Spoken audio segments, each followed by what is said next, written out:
The views and opinions expressed in this program do not necessarily reflect those of Atlanta 24 Community Media, staff, management, and its affiliates.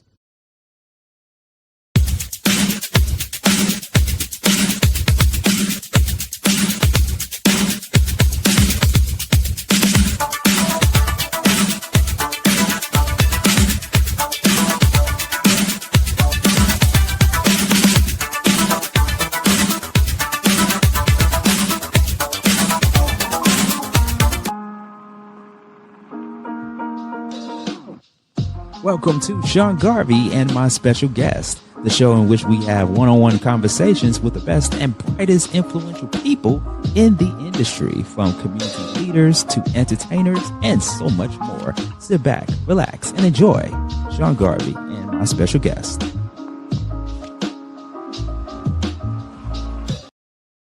Welcome to Sean Garvey and My Special Guest. Thank you so much for tuning in. I am Sean Garvey. Now, if you know me, I am not only a nerd when it comes to movies, when it comes to podcasts, television, or even hip hop and R&B, but I am also a music video nerd. Okay. And sitting next to me, or actually in a different studio, I have the one and only Christopher Adams of Impakt Studio, based out of Chicago, Illinois. Christopher Adams, thank you so much for coming on Sean Garvey and My Special Guest. Thank you for having me.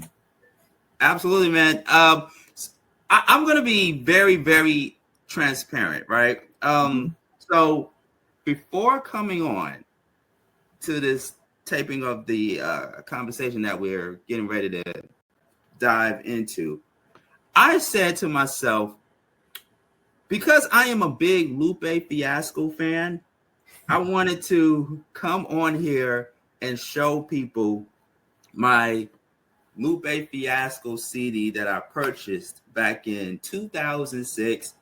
He was signed to a major record label. Of course, we all know it as Atlantic Records. And his first album on a major label was, of course, Food and Liquor, which goes down in history as one, and this is just my personal opinion, as the top 10 classic hip hop albums of all time, or in my top 20, I should say. And what is so interesting about this album and the songs and the track list that come along with this project is that Kick Push is on this album. And when I saw the video for the first time, I said to myself, wow, this is an incredible video. It doesn't come with all the major special effects and the bells and whistles that we're so used to seeing in other music videos. But it was very organic and very different. And the person behind the music video of Kick Push, Lupe Fiasco, is the gentleman that you see next to me, Christopher Adams. Chris, I want to talk about all things considered, Impakt Studio, your discography, everything, right? But let's talk about who Chris is outside of the music video arena. Like, who is Chris on a day-to-day basis? Okay, so Chris Adams on a day-to-day basis is a visual artist,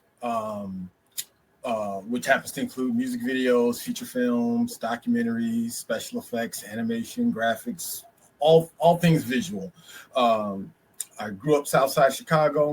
My dad let me play with his video cameras and things, and well, even before that, film cameras, 16 millimeter, 8 millimeter cameras, and just kind of let me do what I wanted to do.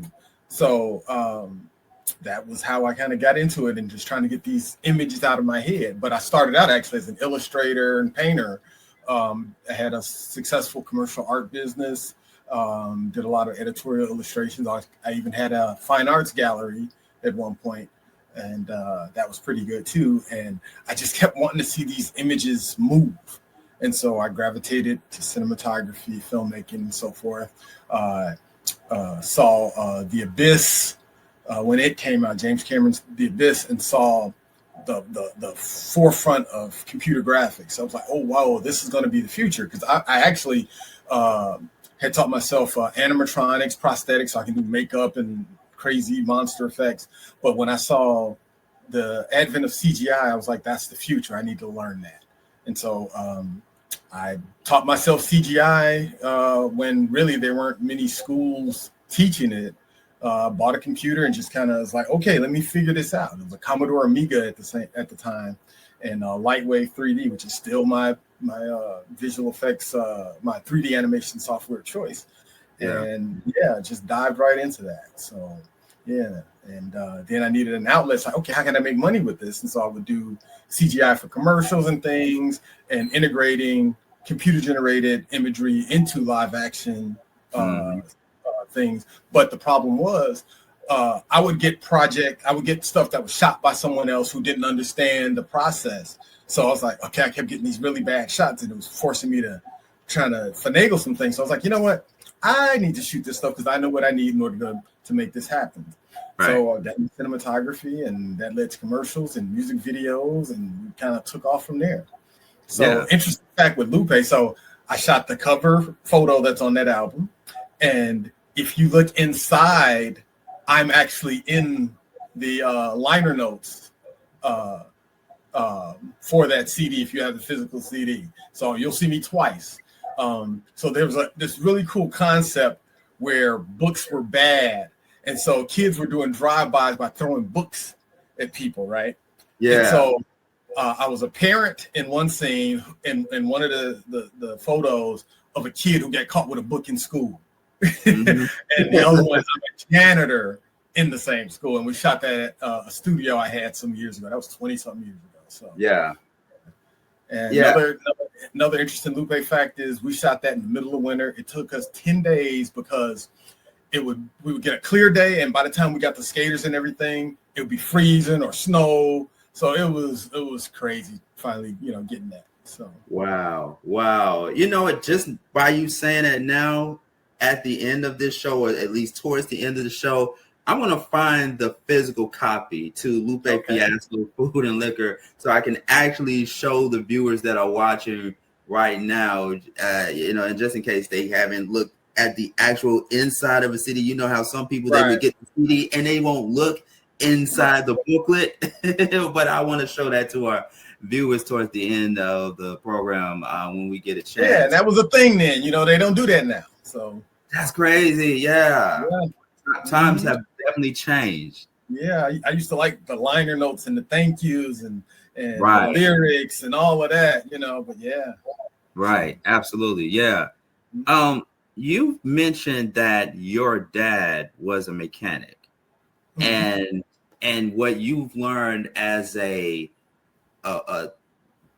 director, as a filmmaker, if it's okay to say filmmaker, as a person who is in the industry, and it's similar to being a mechanic because you are a problem solver. You break things apart, you put things together, and you turn it into a story. What are some of the things that your father instilled in you growing up to where now you have become this major director doing all this great stuff? So one of my dad's favorite quotes is, if you don't want me to learn something, don't let me see you do it. So all I got to do is see it. If I see it, I'm like, oh, something clicks. And I started the breakdown process. So like back in the day, and even, I've got an extensive DVD collections, and a lot of times I would get the DVDs for the behind the scenes. Yeah. And so they might be talking about something, but I'm looking at, okay, what was that? What was this? How did they do that? So I'm breaking things down like that. And then the mechanic aspect was being able to look at something and break it down to its simplest part. So like I would, if I was a broke kid on the South Side, I'm like, man, I want a jib, I want a steady cam. My dad was like, well, somebody had to make that, right? Why can't it be you? So I was like, oh. So I'd show up at trade shows with a notepad and the tape measure. They'd be like, what is he doing? I'm like, okay, what's this? This steel? Okay, I can weld, I can do this. And I would make my own gear. I made my first steady cam. I made a 10-foot crane. I've made dollies, all kinds of things. So, yeah. I want to go into one of your videos real quick, and then we're going to go back into the conversation and have a deep dive with the one and only Christopher Adams. So stay tuned. It is Sean Garvey and my special guest. Surely my heart would never mean. Surely my heart would never mean. Excellent. Bitch. Scattered. Bodies. And the sign reads, things in the mirror are much closer than they appear. I am here to tell you what the motherfucking business is.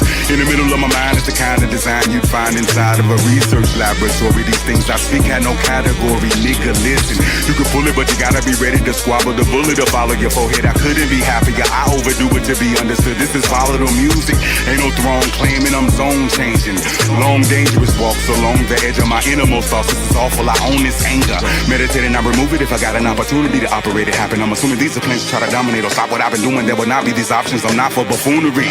This is high definition, 1080dp, 4KD wave flow, quantum rapping by my definition. We just computing display hole. Look, I am the invention, self-powered conscious entity roaming the plains of earth with the mission to produce the sound of the century. Eventually they will all see why they call me the underhanded. You understand me? Goddamn it, grammar deliverer, bitch, get off me. Pay attention. Rappers coming. Look out.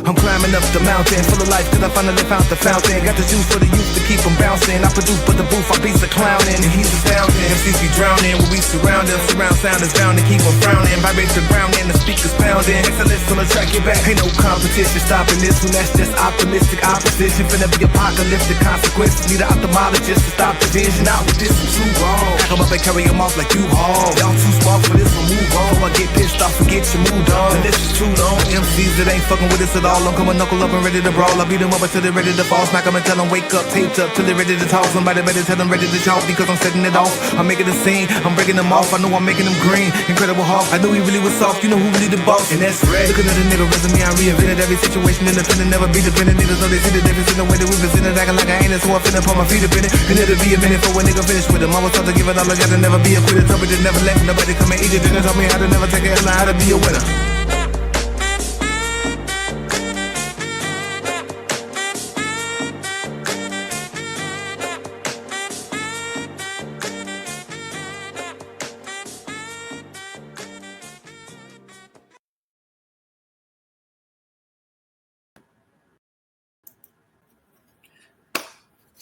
3, 2, 1. All right.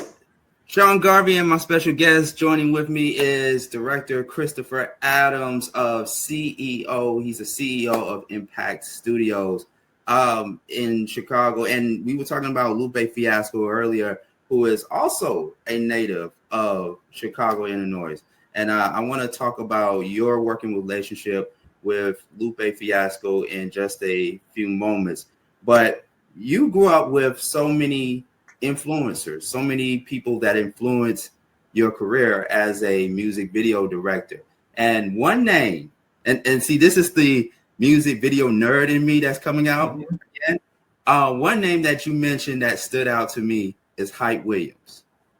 Yes. And true story, before I got into radio, I wanted to be a music video director because I looked at all the directors from back in the day, the Hype Williams, Paul Hunters, the Billy Woodruffs, Little X of the world, and so many of the other directors that have made a lot of big budget music videos.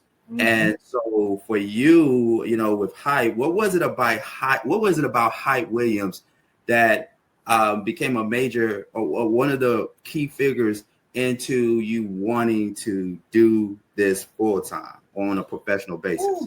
So many. So Hype's creativity, his ability to take hip hop from beyond just the streets and urban environment that everybody was accustomed to and put it on a worldwide stage in such a way, his imagination was just phenomenal. And I'd love to like have a conversation with him on how he talked some of them clients into some of those visions, you know, because I know they were like, you want me to do what? Huh? you know. But it was all just mind blowing. Like I remember on the box, oh, what's the new Hype Williams video? You know, he directed this. Oh, I can't wait to see it. You know, like, I mean, even by today's standards, he's still like top tier. It's like everybody else is like copying stuff he did 25, 30 years ago, you know. And funny story was I actually got a chance to meet him. I had a studio in the South Loop in Chicago, and Kanye was shooting, I think it was the I'm Coming Home Again video, and they needed a space. And I was sharing a space with a photographer, Paris Lewis. And they were like, man, he's got a psych wall in his space, and Hype is coming. And I was like, what? Hype? What? For real? So he came, and I'm expecting this big, huge crew. It was literally him and like two other guys. Like, he's like me. I was shocked because I'm a very hands-on. Like, so the traditional director kind of just sits in the chair and you do this, you do that. That's no fun. I like to play with the toys. So I'm the DP, you know, I'm building props. I'm hands-on in all aspects. And so to see Hype the same way, him and two assistants, you know, shoot. So in that video, it's all the scenes where Kanye is against like a white backdrop. And yeah, to me, he was super cool, super laid back. You know, you would think someone of that stature might be standoffish, but he was super approachable. And that just made me, you know, like him even more, you know, as a person and not just, you know, for his work. So it was a brief meeting, but it left a big impact on me. Impact. Mm-hmm. Yeah, and as a person who grew up on watching a lot of Hype Williams videos, it would be like my first time seeing the video, and something, just his cinematography and just how he shoots and directs and do all these amazing things. I could already tell in my mind that I'm watching a Hype Williams video before I could even see the credits. Yep. Yeah. So everybody, like, and just like the other directors that I mentioned, every director at that time, music video directors, they had their own style. They had their own style where it's pretty much obvious, or to a certain extent obvious, to know that what you're getting ready to watch is this person's video or that person's video without seeing the credits, or even before you could see the credits. Because back then, to me, credits mean everything. To the average person, not necessarily. They just want to see visuals. They just want to see the action, the talent, and everything. Right. But, you know, as a person who, of course, is a lover of music videos, I definitely say people like Hype Williams, I would say paved the way for so many people, from Little X, Benny Boom, and just other directors that Hype either mentored or gave that inspiration to. Exactly. Oh yeah, definitely. Yeah, and it was a different time then. You know, I think the labels were really they really allowed him to be creative, you know. So I think because hip hop and rap was such a new thing, it was like anything goes, you know. So it was really a wonderful time for music videos, and then wonderful time in music in general, you know. It's like now I find it so hard to find, you know, new artists that I like. I still go back to the older artists, you know. And like, I don't know if you know that I did a Public Enemy video. I don't know if that's in the bio, but that was my holy grail. You know, we did that in 1999, and it was crazy because I was like, I don't ever have to do another music video again. I've done Public Enemy, and we had cameos. We had Common, Wyclef, the whole Flip Mode squad, Gangstar, including Guru. Black Eyed Peas' first cameo was in that video. Tricky from London, the trip hop artist, was in it. Freddie Fox. Ooh, it was just a who's who of hip hop. Sons of Man. Yeah, it was powerful. And I was like, after we did that video, I was like, I don't need to do another video. If I passed away, if I went blind, I was happy. Yeah. And then Lupe came along and brought that same kind of energy. Like, oh wow, okay, this is different. And I'll never forget, because I met Chill first, Lupe's business partner, at First and 15th. Yeah. And he came to my studio and he's looking around. He's like, okay, yeah, I'm bringing Lou by. So he brought Lou Lou came, was looking around the studio. So we were big into anime and mech and video games and all kinds of stuff. So we had all this stuff in the studio. So Lou was looking around. He'd pick up a manga, like saw Kira, didn't see a DVD, didn't see a katana on the wall and robots. He's like, I think I'm in the right place. And we've been cool ever since. So, yeah. So it was really cool to circle back around 20-something years later for the Samurai project. So we did all the videos off Samurai. And that was really, really cool. He was really just, not that we had fallen out, but between like his troubles with Atlantic and then Chill got locked up, it was a lot that happened. And so we kind of grew apart, but then fall right back in place when Chill got out. It was like we hadn't missed a year. Yeah. Talk about a full circle moment, right? That's the same thing with me and the radio station I am on in Atlanta, WRFG, because I started my career at WRFG 89.3 FM here in Atlanta, community radio, where I heard Lupe Fiasco for the first time on this particular radio station in Atlanta, right? The same radio station that you heard the first Outkast song on. And then 20-something years later, I'm back at the radio station because WRFG was the first radio station that I've been a part of in my earlier years in radio broadcasting. And so as artists like myself and you, being in the business for a long time, we start out working with people in those environments, in those rooms that we have a certain type of chemistry with. And then we go off and do other things due to several reasons and several experiences, right? Life be lifing, right? You know, and then you just go back to the foundation. You go back to where everything started, and it's just such a beautiful thing. And I'm glad that we segue into Lupe Fiasco and your working relationship with him. He's definitely in my top 20 artists of all time, hip hop artists of all time. And so if you care to share more about your working relationship with Lupe Fiasco, can you break all that down to us? We know that Lupe Fiasco is a very intelligent, strategic type of artist or what have you. And then, sometimes when it comes to working with people in the music industry, artists, producers, and directors and what have you, it could sometimes be, some experiences where I don't agree, I disagree, y'all heads or what have you. Have you ever had that type of vibe with that type of energy with Lupe at any point? The only problems we had were with Atlantic. I never had problems with Lupe. Atlantic was trying to figure out, especially in 2006, there was no black kids talking about skateboarding. They didn't even believe black kids skateboarded. And that's what I did growing up. I was one of the black skaters, And so Lou has always been just a pleasure to work with him and Chill. If anything, I have to pull back because my ideas sometimes be grander than the budget requires or can do. And just kind of get back to the essence. And I think that's what we did with Samurai. I really wanted to focus on him and performance.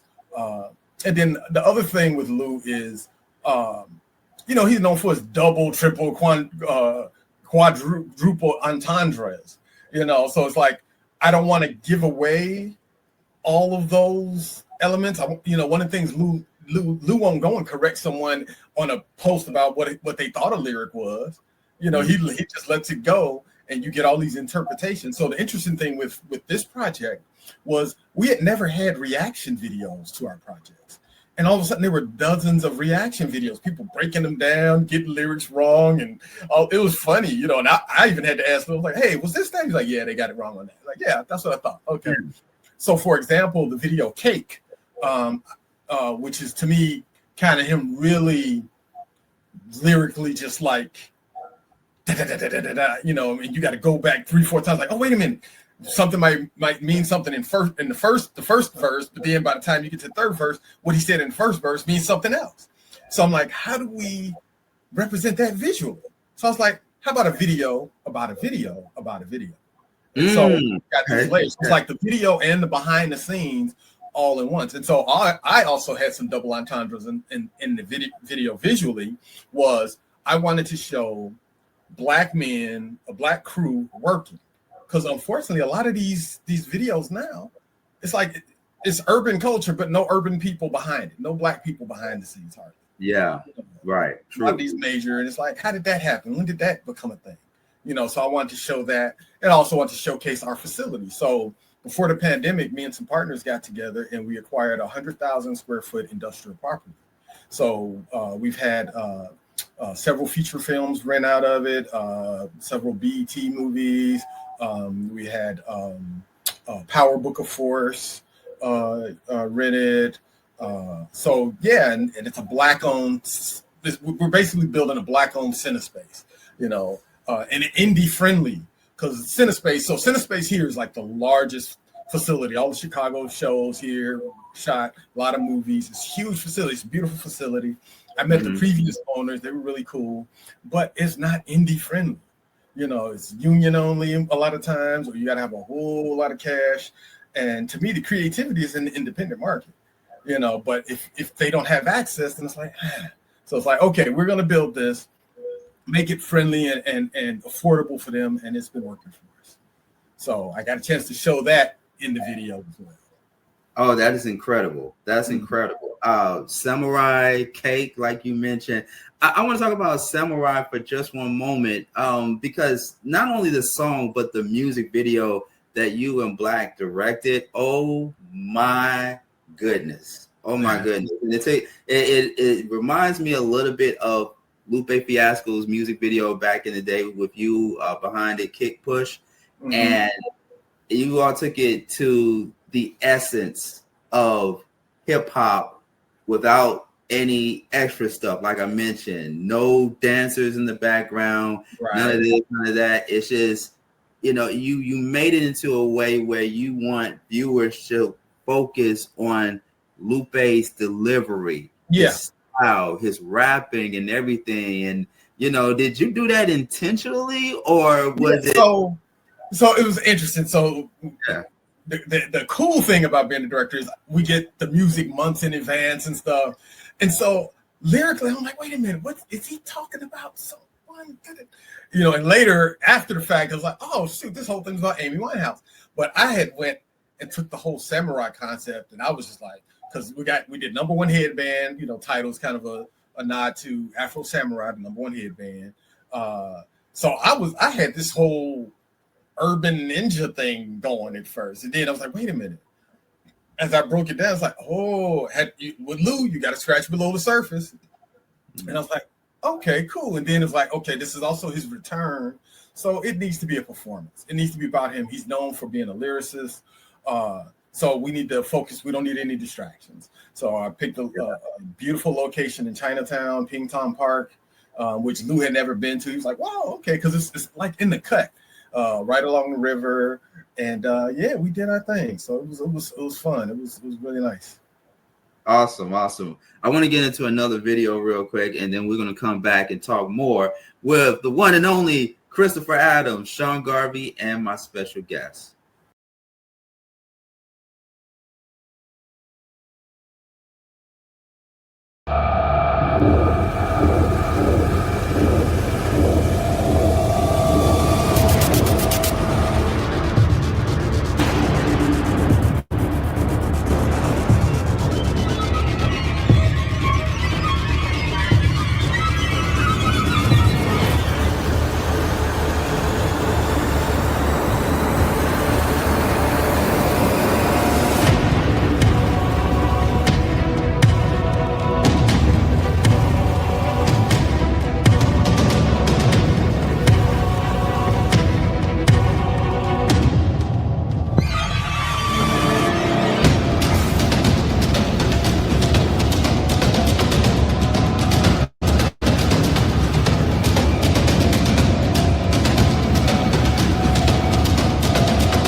Sean Garvey and my special guest joining with me, Christopher Adams, CEO of Impakt Studio, chopping it up with him about his music career, his working relationship with Lupe Fiasco.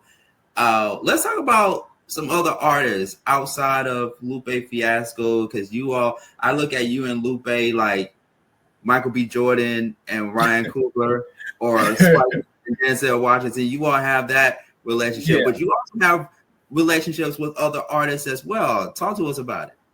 Oh man. So I think I sent you one of the videos for Buck and Direct. So Buck is from Psychodrama, Direct is from Triple Darkness. They did a project together.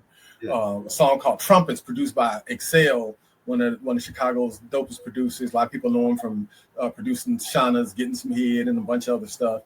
And it's funny how the video came along. So Dion Cole, who I've worked with, he has people send him music, just to keep him in tune with what's going on in Chicago, because he's out of the city most of the time. And someone sent him the song, and he decided to do an Instagram live to talk about the song. Like, this is crazy, this is dope, da, da, da, da, da. And so Direct called me. He was like, man, I'm getting all these hits. Dion talk about the song. I was like, Dion Cole? He's like, yeah. He's like, well, shoot, let's call. I got his number. Let's call him, see if he'll do a video. And so he's like, yeah. So he was coming to town like 2-3 weeks later, shot him green screen, got him in the video, and it was just very organic. He didn't charge them. I mean, Dion is super cool. One of my first jobs with Dion was it was a holiday. I forget what year it was, but he decided to go to a neighborhood grocery store, Neighborhood Jewels, and basically pay for a bunch of people's groceries. So he contacted Jewels, and they set up. They didn't know. People were in line, and they just started directing people to a certain line, and he paid for all their groceries. It was probably about $20,000 worth, And it was funny because once people found out, there was this one lady that came in. She jumped in line, had a shopping cart full of liquor. He looked at her and was like, "No." I'm like, "No, I'm not going to pay for a shopping cart full of liquor." Yeah. So he's always been super cool. He's not one of these guys that forget their roots. He's constantly in touch with people here. So, shout out to Dion Cole, awesome person, awesome human being. More crossover was he's big into house music and DJing. And so he has a song with one of my other favorite clients, Teresa Griffin, who was on The Voice. She's a phenomenal singer, songwriter, does her thing, who also does a lot of philanthropic work. And so just this cross-pollination of client/friends is always, really cool. When you're in a circle of people that give, you're in the right circle. Yeah. Talk about a labor of love right there. A colleague of mine mentioned to me about going to Chicago. I have friends, and I even have a family member. Shout out to Kevin Tick. What up, Tick, if you watch it, who is originally from Chicago. And, the misconceptions that's been put out there in recent years or just throughout history about Chicago, that it has the biggest, highest crime rate. So many people have been shot and killed out there. And that it may be true. That is true. But at the same time, Chicago is still a beautiful place. It's still a very great place for diversity, for its music scene, its hip hop scene, and stuff like that. Where do you think the misconception of all that comes from? Is it from the media, or what do you think that comes from? So, media and politics. We're I believe the third largest city, and yes, we have crime, but we're not the highest. The media tends to push fear. They want to push fear because when they push fear, they can get headlines and all this other stuff, but, I live in the neighborhood that I grew up in, right? So I made it through the crack era, the crazy gang wars, drug wars, all that stuff. It's a peaceful block. I know all my neighbors. We all grew up together. And yeah, there's crime, but there's crime everywhere. It's not a Chicago thing. It's just that our stuff gets sensationalized, unfortunately. And unfortunately, like the recent shooting with at the the release party of a Chicago drill rapper. You Yeah. know, at a Black-owned venue that's known for embracing, you know, the youth and the culture. It was sad, you know, because it's really just a few bad apples that make it bad for everybody. And that's what people don't tend to realize. It's not like you come in Chicago, it's this big war-torn city. You know, I mean, at one point, yes, we did have a very, very phenomenally high homicide rate, you know. But just like any city, anywhere, you got your good sides, you got your bad sides. You know, there's places you don't want to go, you know, and there's places that it's okay to go. But most of it, I feel, is fear mongering, you know. Yeah. And, you know, the other thing, too, is that people in Chicago, especially in the music scene, they all work with each other. They all stick together. So, for example, Kanye West, he has collaborated with some of the best out of Chicago, right? Including Common. And even, you know, the comedians, like you said, Dion Cole and a few others. I can't think of that other comedian's name who's also from Chicago. Give me a moment, it'll come to me. But everybody. Who? Lil Rel? Look, yeah, Lil Rel. I'm thinking of another comedian also. Just Niche. Oh man, Just Niche is doing her thing. She's from here. We have Bernie Mac. Bernie Mac. Oh yes, the late. He actually co-directed the first video for Teresa Griffin with me. It was hilarious. Like just him on set. He was such a wonderful gift. He would have you laughing over and over again. You know. So yeah. Rest in peace, Bernie Mac, the GOAT. Yeah. But yeah, there is. So with the exception of the drill scene, and to me, that's the drill scene everywhere, is there is a lot of collaboration. You know, one of the first major independent labels that I worked with was Creators Way Associated Label, which was the home of Twista. This is how business savvy Chicago is. This is the other thing. Chicago is real business savvy. Which is why you don't have a major label presence here, because we don't fall for that bullshit. I mean, we don't fall for that bull, excuse my language. So they were one of the first independent labels to have a distribution deal with a major, with Atlantic Records. This is before Cash Money. This is before any of the labels that came out, Bad Boy, all that. Creators Way Associated Label was first, right? They had an incredible roster of music, of musical artists. You know, and unfortunately, you know, greed and other factors, you know, kind of fell in its demise. You know, another thing is Chicago had the first 24-hour rap station. A lot of people don't know that. That was Chicago. New York didn't have that first. They had the shows, but we had the first 24-hour rap station. You know, wow. Okay. So we've always been at the forefront, but we don't follow. We don't follow people. We set our own rules and work. And so the cool thing with Creators Way Associated Labels and then Legit Ballin' Records, which came after that, was they had artists under one label that were from all sides of town, which was strategic on so many levels. Because a lot of times you have one side of town don't really deal with another side of town. You know, you have these stigmas, you know, because one, you know, we do have gangs, and a lot of times they're regulated to different sides of town. But by having, so like Legit Ballers, Reginald Big Fun McKinley put together Legit Ballin' Records with Twista and several other artists. And what he did was he picked the hottest artists from each side of town, put them under the same label, right? So not only are they on the same label, they're collaborating, but now an East Side cat can go and do a show on the West Side. A South Side cat could go and do a show on the East Side because they're like, oh, wait a minute, they all part of this one clique.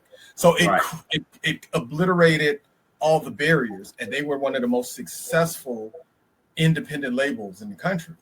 You know, a lot of people, you know, there's a lot of history here, a lot of history. I remember Jay Prince tried to kind of muscle in and got sent home with his tail between his legs. That's a whole other. Yeah. You can't do that in Chicago. Chicago don't play like that. So Ooh, so it's like a certain code that people have in Chicago, especially when it comes to the music, the television, entertainment, whatever they want to do in that form of capacity. There's a certain code that people live by out there. And, and anyone that try to violate that, oh, well. And it's basically honor your word. Honor your word. You say you go do something, do it. You say you doing this, do it. It's just that simple. Be a man of your word. Well, that's an interesting thing. Let's talk about that for a second. So a few years ago, and he's happened to be one of your influential people, Spike Lee. Of course, he directed the movie Chirac a few years ago. I think it was back in 2016, and he got a lot of flack for it, for the depiction of the movie and what have you. And folks like Ron Fest, also a native of Chicago, he was on Sway in the Morning, and he expressed his concerns and his disappointment of the film and its portrayal of Chicago. What did you have a particular take on that situation at the time? Because I know it was years ago, and but how did you? It wasn't about Chicago. It wasn't a Chicago movie. It didn't feel like Chicago. It felt like a caricature. It felt like someone who wasn't from here did a movie about it. That's it. And I love Spike. I love his work. I mean, it had its moments. First of all, I think people were kind of confused when they decided to make it a musical. So it was a bunch of things that was, like people were like, huh? Especially Chirac was a very explosive topic in calling it, a Chirac, and that was about because we had more murders than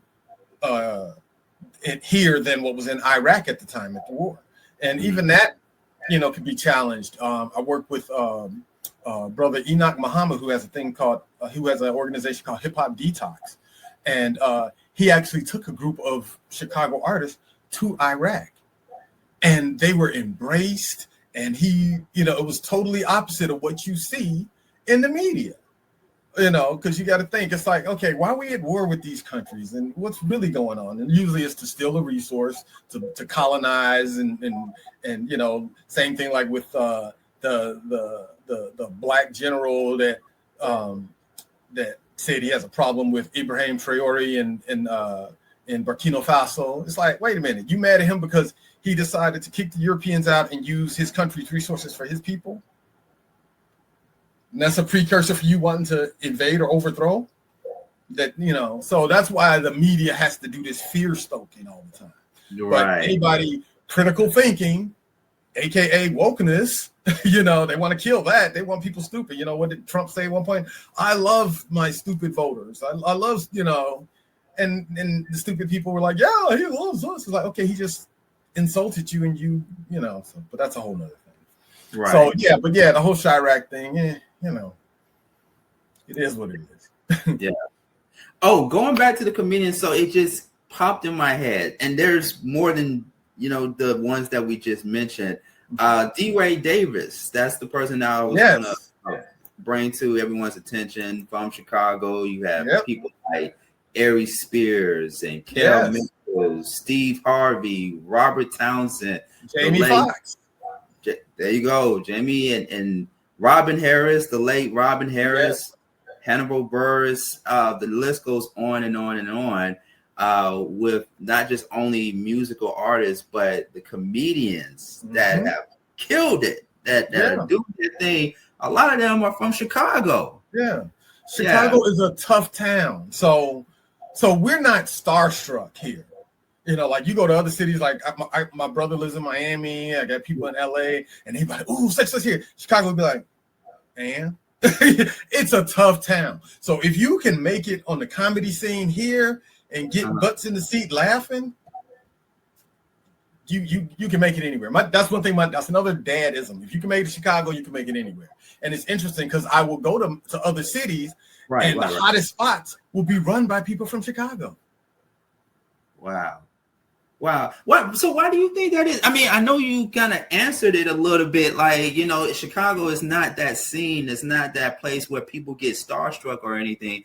But you have so many great people that came out of Chicago, and Chicago is not on that list of, you know, like in Atlanta or like New York or like LA of talent that have came out of those places. And there've been so many great talented artists, actors, you name it, that have came out of New York, LA, and Atlanta, but Chicago doesn't get talked about enough. Right. And I think a lot of it is sometimes Chicago don't play well with others. We play by our own rules. That's a big part of it. I'm the anomaly. I'm the guy that is willing to break down systems and that put in place. So, like for instance, film and television, you know, my specialty. The Hollywood system was not designed for African Americans. So I'm not finna try to go crazy trying to break in it in the way that traditional people do. My way is, okay, instead of breaking down the door, I'm gonna just build my own place and do what I need to do. Mm-hmm. You know, It's like, you don't want me there. You never wanted me there, so skip it. I'm gonna build my own thing, build my own factory facility. Like I said, we got 100,000 square feet. We got our own cameras. We got our own gear, everything. You know, so it's like, hey, we do it ourselves. We don't need y'all. You know, and it's funny because like I'm seeing, you know, what's happening in Hollywood. You got all these big studios vacant. They're renting out sound stages for bar mitzvahs and private parties. Yeah. Okay. Yeah. You know, that Hollywood accountant, it was only gonna last so long. You had the strikes, and what they didn't realize is like, okay, yeah, you might get a price increase, but the execs are never going to take a pay cut. So what did they do? They're like, okay, we'll give you your raises. We'll just cut productions 40%. So you back at square one. Like I got friends that are working on major shows that literally have not worked in a year and a half. You know, but they're tied into these union things. But all my indie buddies, everybody that's indie here is rocking. There's a brother, Bo Deal. He's got 2 movies on Tubi, Tyrant 2. He just wrapped a series based on his 2 movies, and he probably hired about 300 people independently, non-union. You know, so we make our own way here. Yeah. And you, like you said, you don't have to wait for Hollywood, you know. But at the same time, I think you need that balance of highlighting Chicago on a major level, on a mainstream level, and still have people that can make great content out of Chicago and putting it on a platform like a Tubi or like a Netflix and all these other streaming services, these streaming apps out there. But on a major level, for example, The Chi. The Chi had to be one of the longest running shows in Showtime's history. Yeah, exactly. One of the and most. It's a lot of shows that are shot here, like so much so that CineSpace at one point was booked for like 4 or 5 years. It's like no other productions could get into CineSpace for sound stages because, you know, all the Chicago, so all the Dick Wolf shows, you know, Chicago PD, Chicago Fire, Med, the spinoffs that they did, they booked all the sound stages and they did like 6 to 8 year leases, you know. So we get a lot of productions that come here. You know, the problem that I had with a lot of the productions that were coming here was they weren't hiring local talent. They were bringing in people from Cali and stuff. So like I was on a quote unquote secret conference call when between the LA fires and the strikes, it was a bunch of people from LA trying to get on jobs on projects here. And Chicago was like, no, because when y'all come here, y'all don't hire us, you know? So once again, that's Chicago way. It's like, okay, when we wanted to work with y'all kind of crapped on us. And now because y'all stuff dried up, you know. So I'm indie to the core. You know, I've got friends, one of my good friends, Carl Seaton. He's a big time director. He's done the Fresh Prince reboot. He's done Snowfall. He done Godfather Harlem. He did Cross, the new version of Cross. I mean, his resume is impeccable, you know, and he still has to deal with these issues. You would think someone that Cross was a #1 show on Amazon, and still running into these roadblocks. That's So now he's like, "Yo, Chris, I need to get back to my indie roots." So it's like, yeah, we can get it done. And then we've always Impakt Studio has always embraced technology from day one.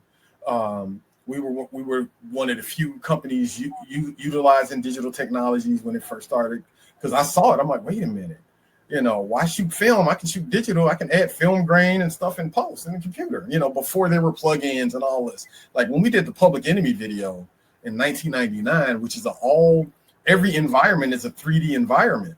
And we created those. We had Pentium 90 computers with maybe 2-3 gigs of RAM.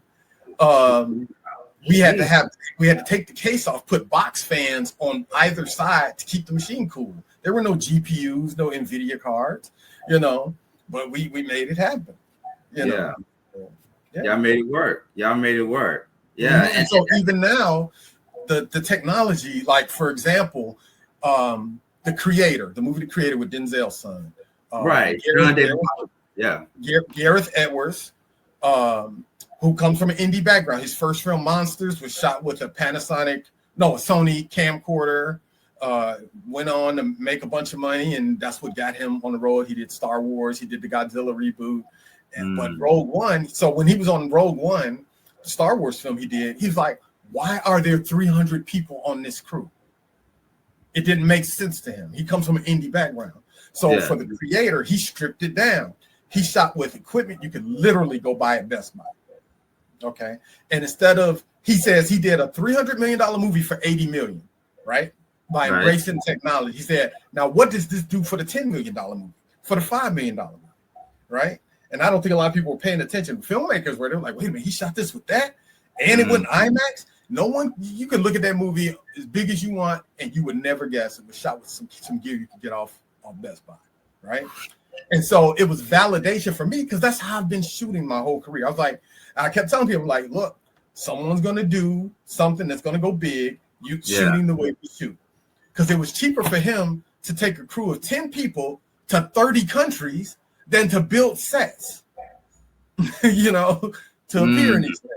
So he had a small crew. Like there's a scene in the trailer where you see these soldiers coming out the water, right? Really dramatic. Right? He says, if I would have turned the camera right here, you would have saw these people at a resort looking at us thinking we're YouTubers, because his crew was so small. Big, huge light truck.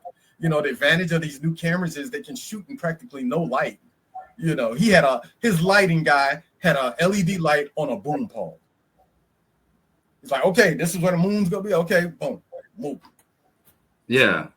They made everything easier. They make everything easier nowadays for directors, where you don't have to do a whole lot or spend a whole lot of money, because everything spend a whole lot. Because at the end of the day, it's still a tool. Just because you got a pen don't make you Picasso, right? I know cats with $100,000 worth of equipment, and you think they use the Polaroid and a phone, So you have to learn the craft, or get people that are passionate. That's the other thing. I work with people that are passionate. And when I say passionate, these are people that would be doing this whether they were getting paid or not, right? But I make sure I pay them. But when you got someone that this is in their blood, this is in their DNA, it's something they have to do, they wake up thinking about it, and you hire them, you get that. It comes across. When you get someone that's just doing a paycheck, you run into the problems Nia DaCosta had with the Candyman remake. She was having problems with the crew, because for them, it was a paycheck. It wasn't the cultural significance of shooting where Cabrini Green was. It wasn't the cultural significance of the background story of Candyman and the police brutality and all this stuff that happened in that story. It wasn't about this, like, that's a paycheck. I'm working on this black film. Yeah. But when you get people invested in the story, the community, and all of that, then you get phenomenal projects. Well, let me ask you this, because once again, this is the music video nerd coming back out. So what do you think about music videos today compared to how they were shot and how they were put together back then, whether it was in the 80s or even the 90s? The 90s was the big era for music videos to become very more cinematic, if you will. But what do you think about the music videos today now that are being made by a lot of these new directors? So there are definitely some standouts. Because I remember like when the DSLR phase hit and everybody had a DSLR, everybody was a director. Now all those cats gone, you know. Yeah. But once again, it's still creativity. There's definitely some phenomenal filmmakers out there doing some work. Let me think. I like with Dave. It's fun. Dave Myers. He's from the '90s. You know, he. You know, so his stuff, like he did a couple of Lil Sims videos. Of course, some of the stuff he's done with Kendrick and TDE. You know, so it's like, okay, well, he's adapted, and you know, I ain't gonna even say adapted. You know, he's found people willing to pay him to and trust him to do what he does. You know, because right now, you know, with the way the labels and stuff work, they have so much control. You know, but there's some great videos. Like I love Absol's Do Better video. Oh, it's just beautifully shot. That video is just phenomenal. It's like, it's art. You know, and that's what sometimes people don't remember. It's still art. Yes, it's art in service of a commercial product. You know, but it's art. I love Burna Boy. That crew in Africa that he uses, oh my God, they do some beautiful imagery. You know, it's like, okay, cool. You know, and some of that stuff reminds me of like Hype Williams with like an African twist, you know. Yeah. So I have to get past some of the artists. Like I say, I have a problem with some of the music, you know, but artists, Schoolboy Q's, what is the song?